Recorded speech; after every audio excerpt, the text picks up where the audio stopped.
what type of exercises can people do on like a daily basis or in the workout that'll help them when it comes to their hip flexibility? Oh man, there's a lot of stuff that they could definitely be doing. Types of exercises. So I would pretty much eliminate like 90% of static stretching in favor of, I call it DCR stretching. It's just DCR stands for dual contract relax. So there's a standard contract relax type stretching that you contract the muscle that is being stretched and you relax and go deeper and then you do it again. The DCR method is contracting both the muscle that is being stretched as well as the antagonist, so the muscle on the opposite to that muscle being stretched. Because when you're doing that, let's say you're stretching the hip flexors, the psoas, for example, you get into the stretch, you're at the end range of motion, so full hip extension for yourself.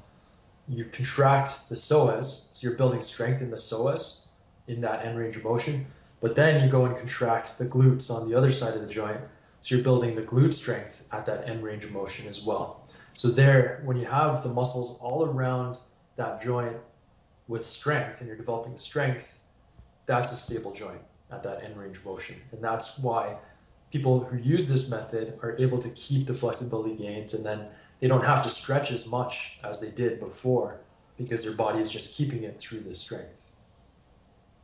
Okay, and when it comes to some examples of that DCR method, I'll have a video down below that you can see Eric take you through a couple exercises that you can do.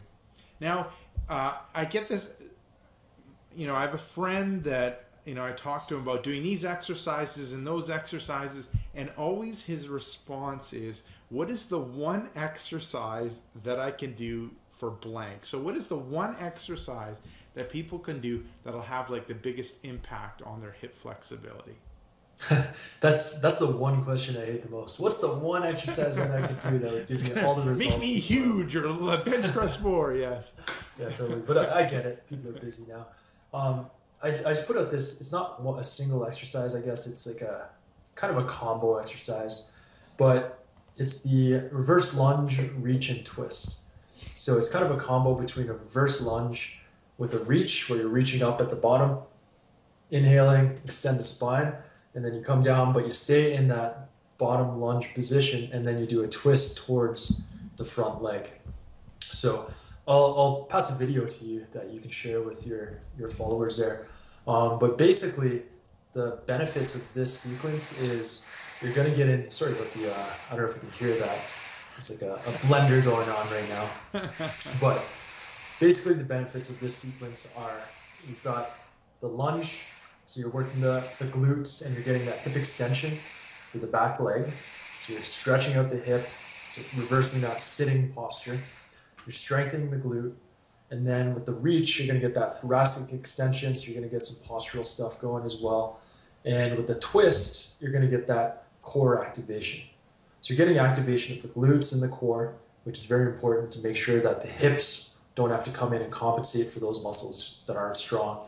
And you're getting that extension in through the hip, so you're stretching out and lengthening the psoas and the rec fem, which are often tight in people who sit a lot. Okay, awesome. Good. I look forward to seeing the video and sharing it with people.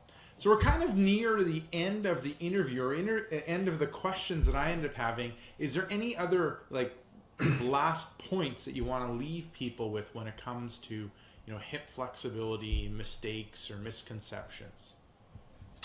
I would just really leave people with the idea that if you've never worked on your hip flexibility or mobility, you've got like a mine or a gold mine that's waiting to be tapped into. Because if you've been training hard, you've been busting your ass in the gym, squatting hard, deadlifting, pulling big weights, but you start to plateau after a while. If you work on your hip mobility and hip flexibility, things are going to shoot up like that because you're, like I said, you're releasing the brakes, you're releasing that emergency brake. So I first started to work on it in earnest when I was approached by some of my fighters who wanted to improve their kicks. So I started to think, okay, what can I do? And whenever I do something or work on a new method or produce a program or prescribe a program, I always do them do whatever it is I'm prescribing myself, or I have done it in the past myself before. So as I was coming up with these concepts for my fighters, I was testing it out with them. And I was amazed at the results that I got. Like, I could definitely kick higher and do all those kinds of things that they wanted to do as well. But what I found was when I went to the gym, intervals got easier because I wasn't fighting myself when I was sprinting. It was so much more fluid to run. Squats, could squat deeper and a lot easier to come up out of the hole, again, because I wasn't fighting myself and my tight hips. So if you've never worked on your hip flexibility or mobility, I highly urge you to give it a shot and see the results that you're going to get, because it's amazing. Like, you'll just feel so much better. You'll feel younger. You feel like moving in a way that you haven't moved in years. It's totally freeing feeling. Awesome. Now, Eric, where can people get more information about you? Well, if people like this interview and they're serious about taking me up on what I'm talking about, then definitely want to check out my hip flexibility solution.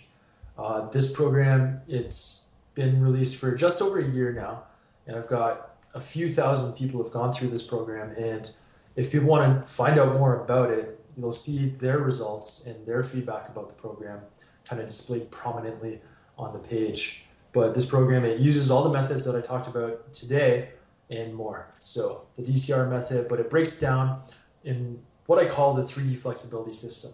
So the 3D flexibility system, basically there's multiple factors that keep us tight. It's not just tight muscles. So I talked about some of them today, which were core stability, which was strength, which was fascia. All these different factors contribute to tightness of a joint, or can contribute to tightness of a muscle. So you've got to address all of these factors to make sure that you're taking a holistic approach so that you can get the flexibility and then keep it. Awesome.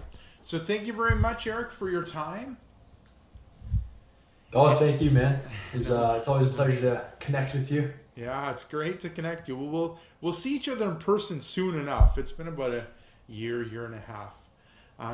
So this is Rick Cassell from exercisesforinjuries.com. Thank you very much for watching this interview, and make sure to swing by exercisesforinjuries.com. Enter in your injury or pain. There's a good chance to have an article, video, or an interview that'll help you overcome your pain.